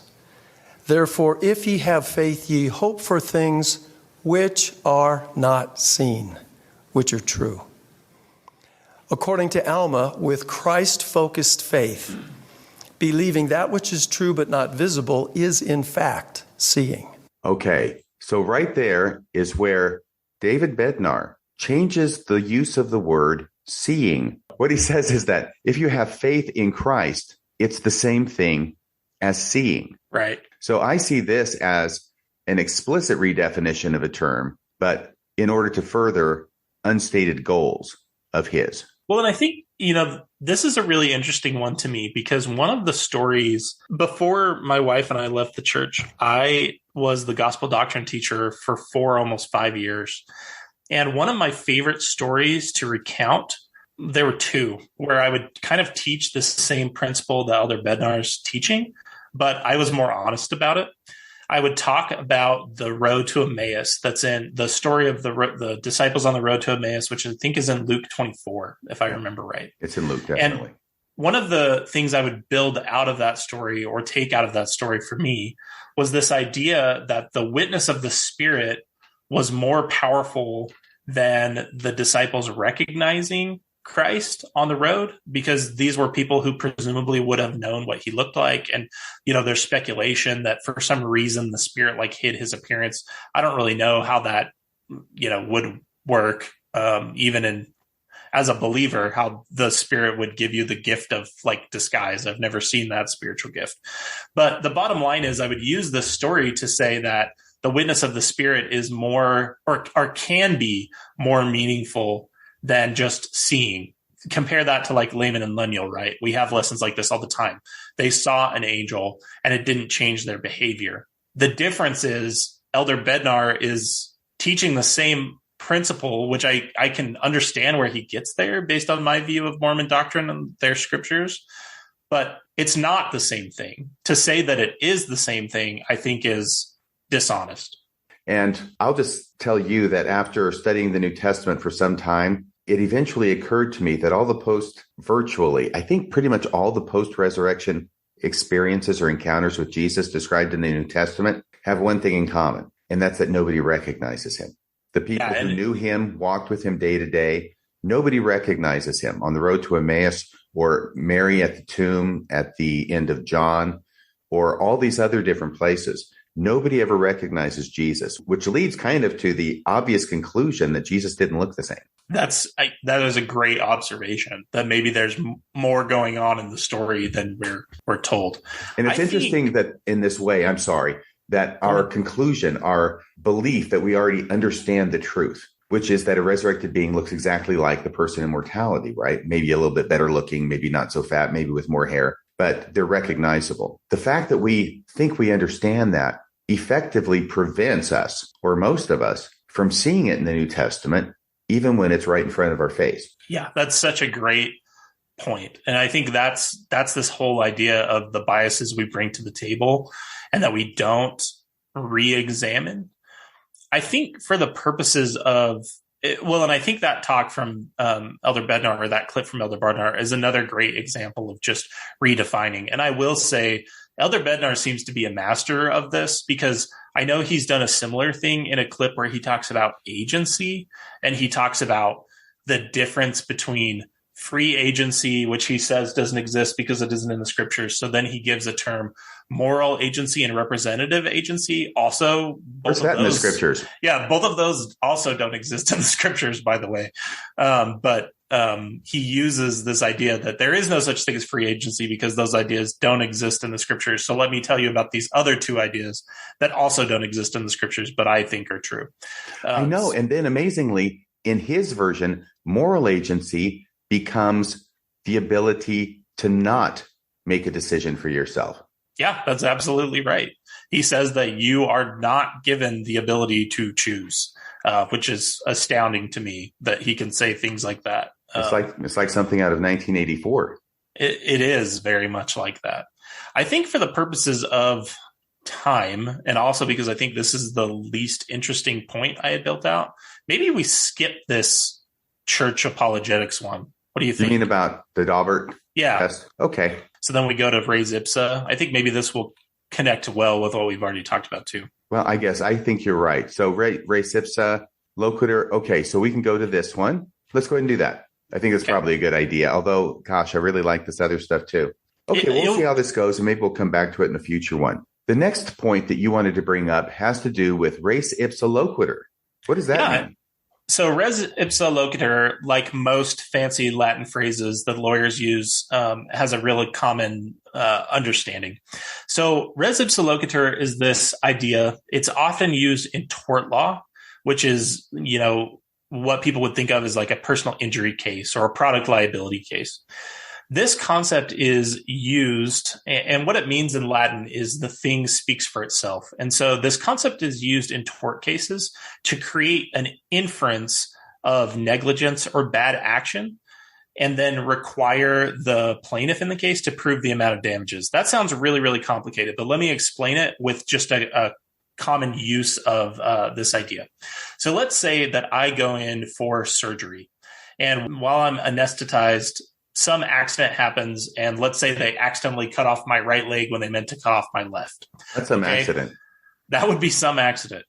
I wake up from my being knocked out by the gas, and I realize, oh no, they've amputated the wrong leg. Now, in a typical case where the plaintiff has to come to court and prove what happened to them and prove who caused the damage, that can be really, really difficult because I was under the gas for the entire time, right? And so res ipsa loquitur comes in to act and say, well, I was in complete control of this person, of the hospital as an entity or this doctor. And so this is the type of injury that only happens when the person who is in control made some type of mistake or committed some type of breach, some type of duty. That's what we lawyers think of as negligence. And so it can be used to create this basically presumption for then the hospital to say, no, we didn't make the mistake. An earthquake caused us to cut off the wrong leg or something like that. Basically, or the patient misidentified which leg that needed to be amputated. Yeah, that's a much better example. The earthquake example probably isn't a good one. You're right. The patient is actually the one who made the mistake. And so how does this entire idea connect to Mormonism? Well, can I give you another example just for a second? Of course. Because this happens all the time. And I think this falls under res ipsa loquitur. Although I don't do a lot of personal injury practice, I've done a little bit. But the idea in a traffic accident, if my client is driving a car and he gets hit from behind by another car, the circumstances don't matter. The driver of the car that hits from behind another car is considered to be 100% liable for any damages that occur to the driver of the first car, because there's no explanation for why a driver hits another car from behind that makes it so that that driver is not negligent. Yeah, that's another great example. And I think you see the same idea. It's not res ipsa loquitur, but you see the same idea behind res ipsa loquitur operate with like traffic tickets for the same type of thing, right? If you rear end someone, you're basically presumed to be at fault. And that seems weird since, we grow up hearing a lot about how you're innocent until presumed guilty. You're innocent. You're presumed innocent until proven guilty. I'm sorry, I misstated that. But res ipsa is this presumption that basically operates, especially in these tort cases, where the one side has more control than the other side. And so where this connects to Mormonism, obviously, as I'm emphasizing control, that probably becomes apparent. But I hear this current apologetic a lot where the church or its leaders aren't to blame for members misunderstanding their own history. Now, there are some softer apologists, or I'd say more intellectually honest apologists. I know you just had Jim Bennett on Mormonism Live a few weeks ago, and he, to his credit, he was much more honest about the fact that the greatest single issue facing Mormonism, in his opinion, was the misunderstanding about prophetic infallibility, or as you put it, and I think accurately, inerrancy, doctrinal inerrancy. And Jim was much more honest about the fact that the leaders have probably played the much larger role in members, quote unquote, misunderstanding that. Oh, by the way, I've got a great example of this. I'm so sorry. It just happened this morning. No, go ahead. A friend of mine, Rebecca Biblioteca, is at church because she's there because a member of her family is going on a homecoming from a mission. So she's at church where she would not be usually. And she texted me this morning that there was a speaker, of course, in sacrament meeting who had just claimed that Elder Ballard or as Nima would say, Elder Ballard. Elder Ballard said that he saw Jesus. So this is the kind of thing that can happen in church. When actually, if you go back to the source, Elder Ballard said he had a dream about Jesus. But now the speaker takes that and says, no, he just saw Jesus, and takes out the context. So in this way, we tend to delude ourselves. But this whole milieu of self-deception comes from the leadership of the church, because they're the ones who want to prime us to believe that they have seen Jesus. And that's part of their apostolic calling. And that's what gives them the authority to speak in the name of the Lord and puts them a cut above most other people in the church. I will say that as far as Jim Bennett goes, he's a great guy. Patrick Mason's a great guy. Terrell Givens will do this too from time to time. But frequently, if they're just talking on their own, and I don't mean to cast aspersions on any one of these people individually, but I've heard them do it in different occasions. If left to their own devices, they will try and imply that the members are coming up with this idea on their own. And the members are wrong about this idea, like prophetic infallibility. And how on earth do they come up with this idea? Well, they all come with it on their own. And we need to think better about this subject of prophetic infallibility, or whatever the subject may be. But whenever I hear them say this, I'm immediately thinking, or even yelling, it's not the members who came up with it. They're being taught this by the leaders of the church. Do you think that all the members just come up with an idea out of the air and no leader has ever spoken on the subject? Of course, right. They're believing what the leaders have told them, and we can document that. But I will say to their credit, especially to Jim's credit, that when I bring that up, if he slips into that kind of thing about the members believe this, I just say, well, you know where the members got it from, right? And he goes, yeah, of course they got it from the leaders. So they will definitely admit it. But sometimes it takes someone else to bring up the obvious fact to get them to acknowledge it in a public discussion. Yeah, that's exactly right. I think, Richard Bushman is another figure I think I associate with this softer tone of apologetics. Like you said, the people I have a lot of respect for, the Givens, Patrick Mason, and Jim. And Jim was nice enough. I think you're right that sometimes they do find themselves slipping into that, because I think it's just easier to attribute the misunderstanding to the members. Well, definitely. From a polemic point of view, they can definitely disagree with what the members think, but they're on thin ice if they're disagreeing with what the leaders say. Right. And I think, Jim, it was good that you, in the recent interview, reminded Jim of that several times. And then again, to Jim's credit, he was honest about that and said, yeah, that they played just as large of a role, if not a larger role, if I remember right. He also was a good sport because I called in and heckled him for like 15 minutes. Oh, that's right. I remember. That was a great moment in podcast history. So another one of these figures, like I said, that I think similarly can be softer apologetics than like the Fair Mormon Crew or Farms is Richard Bushman. And I had noticed in a recent interview, I think it was with Gospel Tangents, he was discussing gospel art. And he was responding to the question of whether or not gospel art had led people astray. And this is a quote from the interview. He said, quote, "There was no leading astray. There wasn't leading astray by church historians or church leaders or anyone. Everyone believed that," and they were specifically talking about the Book of Mormon translation pictures. And he says, everyone believed that he translated using the Urim and Thummim. Then gradually, these other accounts came up of him looking at a stone and a hat. And so Richard Bushman is much smarter than me, much better looking than me, much better studied than me in Mormonism. And I have really appreciated his book, Rough Stone Rolling, and how it's more honest than the church's conventional narrative. But this idea is, to me, frankly, ridiculous. As we've already laid out above, these statements from early church history figures like Emma and David Whitmer already, I think demonstrate that there's a truth problem with what, Richard Bushman has said here. But connecting it to this idea of res ipsa loquitur is res ipsa loquitur applies when the one side in a lawsuit has exclusive control over what's happening. They're presumed to act reasonably. And when they have exclusive control and something happens, that's where res ipsa says you had exclusive control. So your probably responsible, or almost certainly responsible, for this mistake that has happened. And so I find it very troubling when even softer apologists won't hold the church or its leaders accountable, because they do have exclusive control over the messaging and the manuals at church. If you go to the church's website today and you were to type into the search bar rock and hat or rock in hat, guess what will come back? The Gospel Topics essay and nothing else in manuals that are written by the church. And so to say that there's been no misleading, I just find that so difficult. I know that you and I will talk on the phone from time to time. And one of the recent conversations we had, I had said, I'm a bit younger than you, obviously. I'm what's known as a twilight millennial, like one of the oldest of the millennial generation. We didn't grow up with the internet. And so that's what they call twilight millennials, I guess. I didn't have a smartphone until after my mission. And one of the things that's been interesting for me, because I'm younger than you, is I am starting to see... Man, you can't say that enough, can you? I know, sorry. At least I said Richard Bushman was better looking than me, and I haven't made attractiveness comparisons between the two of us. I know, because if you did the same thing with me, we'd know you were lying again. That's true. Oh.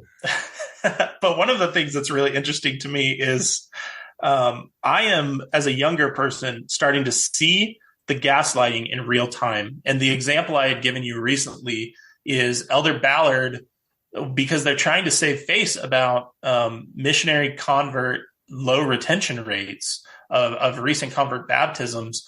Elder Ballard, in some Mission Presence Fireside within the last year or two, said, like, well, we have no idea where missionaries got this idea that they need to challenge people to be baptized in the first lesson. And like, I just want to say, when I served my mission, I served in the Arizona Tempe mission, and Elder Perry came to our mission, and he directly challenged us to baptize in the first lesson. And I remember it so distinctly, it's like burned into my brain, because it was the first time I had ever had an apostle say something. Well, one, it was the first time I'd ever met an apostle. And Elton Perry.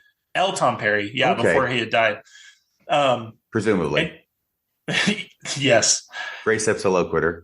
Res Ipsa Loquitur, I think. So he directly challenged us to be baptized. And I remember it so distinctly, it's burned into my brain, because I disagreed with this idea that we should be challenging people to be baptized on the first lesson, because I thought the the baptism commitment is such a large commitment, and it's not appropriate for someone to really even be thinking about is probably too strong, but it's too soon for someone to have a specific date that they're being asked to commit to when they don't understand the basics really of what church they're joining. Right. I remember when he did this, and there was some kind of publication or some kind of media presence that had brought this to light, that missionaries were challenging people to be baptized on the first discussion. And that got some bad press. So Elder Ballard's response was, instead of saying what I think he should have said, which was, yes, this has been in the manuals ever since the 1980s, and probably before that. I know that I was responsible, speaking for Elder Ballard, for the Preach My Gospel manual, he and the committee that he headed in order to create this. And that's in the Preach My Gospel manual today. But it's very important to realize that that is not written in stone. Instead, it says, if the Spirit should move you, then go ahead and invite someone to be baptized, because we believe our missionaries are led by the Spirit in finding people and teaching people and inviting them to be baptized. So he could have said that, all of which would have been absolutely true from his perspective. But instead, he punts and he says, I have no idea where the missionaries got the idea that they should be challenging people to baptism on the first discussion, when he himself is responsible for it in Preach My Gospel. And it's actually still in Preach My Gospel today. If you look it up on the church website, look in the first discussion, you'll see a box that says, if impressed by the Spirit in the first discussion, challenge them to baptism. Yeah, it is. I remember when I saw that report, I looked at Preach My Gospel on the church's website that day, and it was still in there. And I just thought, it says a lot about a system.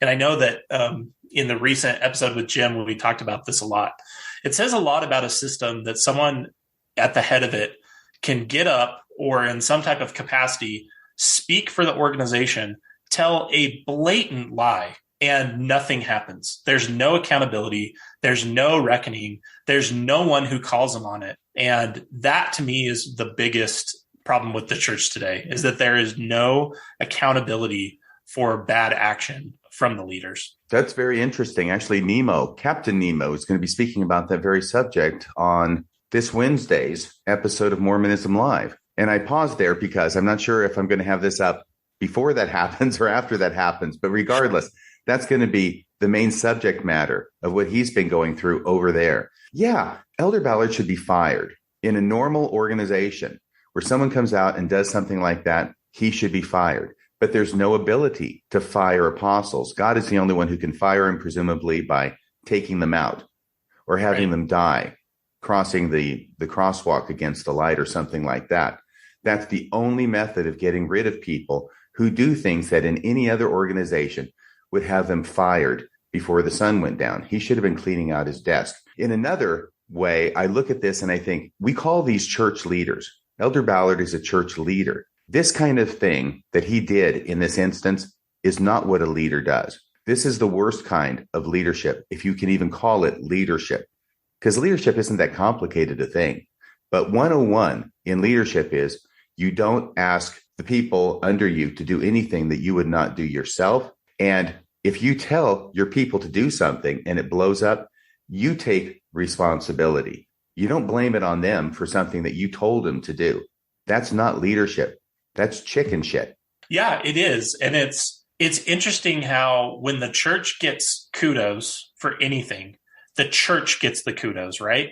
So when they talk about their humanitarian aid contributions, this just makes me want to pull my hair out, because I say all the time, they don't have any money. Their money comes from poor people or from people who are willing to donate or donate their time. Like they get all the credit for the things the members do. And then then on the opposite side of the equation, when anything goes wrong, the members are to blame. And I'm so tired of this idea. And I really admire the example of people like Nemo or Peter Bleakley, another one of the Brit Vengers, who try to hold them accountable. I just know from my perspective, where I tried to do that and write in letters just about one specific issue about the church's child sex abuse policies, it became so frustrating getting bounced around different people and getting letters that are just full of misinformation about a specific topic that eventually you just give up to preserve your own mental health, or at least that's what I did. And so I do think that's the greatest issue facing Mormonism today.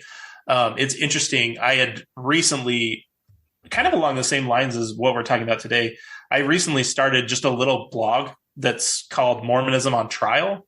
And the whole idea is it's not trying to confront members or believing members with difficult issues in Mormonism. But what it is trying to do is talk about and use, kind of like we're doing today, use legal concepts that have been tried and tested over hundreds of years to help us think about the way we think about things.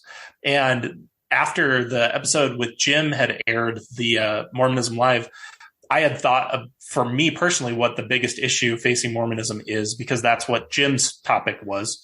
And to me, it is this idea of there is no accountability. And that blog post about lack of accountability and healthy systems, how they have corrective measures, should be up on Monday. Oh, fantastic.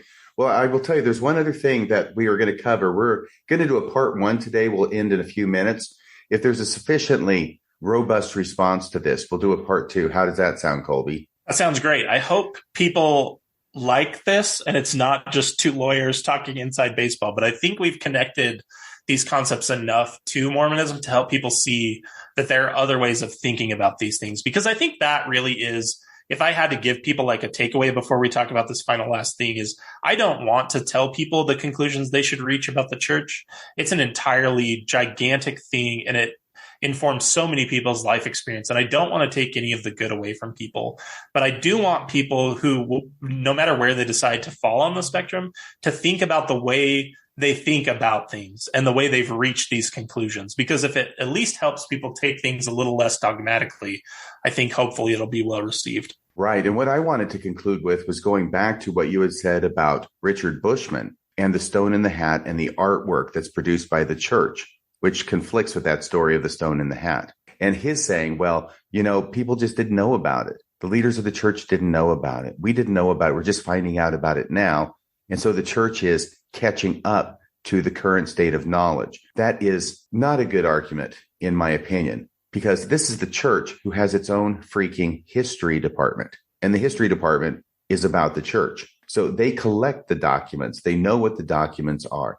They have experts in history that all they have to do is tap to write a paper for them about anything that they want to know about. And they're briefed on subjects all the time. And the thing that really put the pin in it for me was when in 2015, right after producing that church essay on the method of translation, including the rock and the hat, they brought the seer stone, the very seer stone that Joseph Smith used to translate or dictate the Book of Mormon, out of the vault in the church office building where it had been sitting for over 100 years. So they've had this the whole time. They brought it out for a photo op, remember, in that Ensign magazine? So they have the essay, they supplement it with a photo op of the seer stone, and then it goes back in the vault. They've had this the whole time. Don't tell me they don't know about it. They've had it, and they've had it hidden. Right. And as we laid out, on our first issue of the rule of completeness, we have statements that the church has been relying on, at least in part, dating back to the 1880s, laying out that he had used the seer stone and the rock and the hat method. So this idea, it connects with both of these ideas. The church has this exclusive control. Like we talk about in res ipsa cases, they have exclusive control over telling their own history.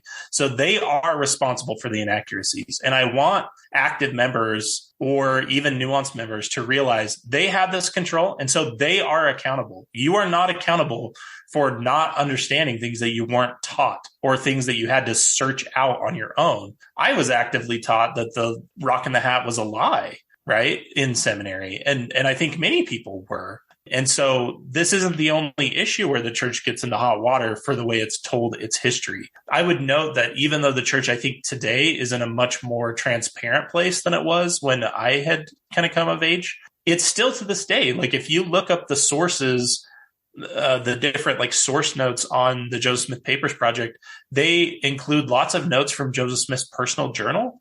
But they tell you right there, if you look carefully, they tell you right on the church's website that it is an edited or redacted version, and there are pages that are missing. They still are holding things back, and that's their prerogative to do so, but they don't get to claim full transparency or that they're as transparent as they know how to be when they're holding things back. They need to be open and honest about that. That's the way I was raised, and that's what I believe in being. You're muted. I feel like now I've really earned my stripes. I got to say, RFM, you're muted. Yeah, I'll be editing that out. So, dang it. No, but this is the common pattern that the church does. First off, they hide stuff. And then if people find out about it, then they excommunicate the people. But if too many people find out about it, then they finally publish an essay and they blame the members for not having found out about the stuff that the church was hiding from them in the first place. Yeah, that's such a good example. I think aside from, Richard Bushman's statement, the one that comes to mind is the one from Elder Oaks, the face-to-face, I think it was him and Elder Ballard, where he says something like, when did we first publish that article about the seer stones? And I think it was in the 1970s, like, oh, we've been hiding that a long, long time. And I just, it was a big laugh line. There is a great laugh line, but I really just want to grab him by the cuff and say, you slimy so-and-so, like, you know that was hidden. You helped hide it. You are so dishonest. But anyways, you probably want to edit that out. No, I think I'll keep that part in. Okay, great. Yeah. So we've been open about that since 1970, as if that's the entire history of the church. Well, and I guess so that kind of connects back to my little closing on this topic, which is, like I said, if you search the church's website today and you type in rock and hat or rock and hat, you get only the gospel topics essay, nothing in manuals written by the church. If you type in those other statements that we talked about, the one from Emma, your father could neither write nor dictate a coherent or well-worded letter, you get 2 pages of results of church manuals. If I type in the words David Whitmer and never denied his testimony, I get 5 pages of results in church manuals. So what does that say? Like, they have played this historiography game where they've picked and chose what parts of their history they want to tell, and that's their prerogative. But when people find that out, you're not crazy for feeling like you've been misled, because you have been. Those things were known to the church as an institution the whole time, and people need to hold them accountable for the way they've been misled. Yes, and that's a great closing statement. I'll bring it back to the law. If we can imagine a trial where a person's on trial for whatever crime, let's just make it murder to make it sexy, okay? So a person's on trial for murder, and you have the prosecution over there, and the prosecution gets to present whatever evidence they want, and the defense doesn't get to object. The defense doesn't get to make any motions. The defense doesn't get to present any evidence of its kind. Most people would look at that and think, that's not a fair trial. And they'd be right. But that's what the church has been doing for 200 years now. I was going to say, and as we've talked about, it's not like the church is just playing by the rules when it's offering its cases. We've already said, if we were in a courtroom and the church as an entity and the way it's behaved ethically were to be put into one lawyer, that person would probably lose their law license instantly. So it's not even just one prosecutor getting to tell their side of the story. They got to play ethical games and get around a lot of the requirements that prosecutors like you and I, when we were prosecutors, are under to be more fair. That they've taken no steps to really do that. By the way, let me go ahead and say that when you are a prosecutor, you have an absolute duty to provide any evidence that you have to the other side, especially when that evidence hurts the prosecution's case. Yep. That's a case called Brady v. Maryland. Brady and material.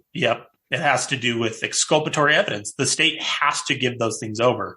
And yet the church has felt no duty to ever tell people the things. And as we've pointed out, even in the very materials that it relies on to build up its narrative, the things that counteract that narrative in the very same documents. Right. And what would generally happen in case of a violation of the Brady rule, it goes up on appeal. At some point, the defense finds out, because they have to find out to bring it up, that the state was hiding exculpatory evidence from the defense. Then it goes up on appeal. The conviction is reversed. And generally, that prosecutor is fired. I was going to say, do you remember what a Brady violation is? It's prosecutorial misconduct. It is ethical misconduct.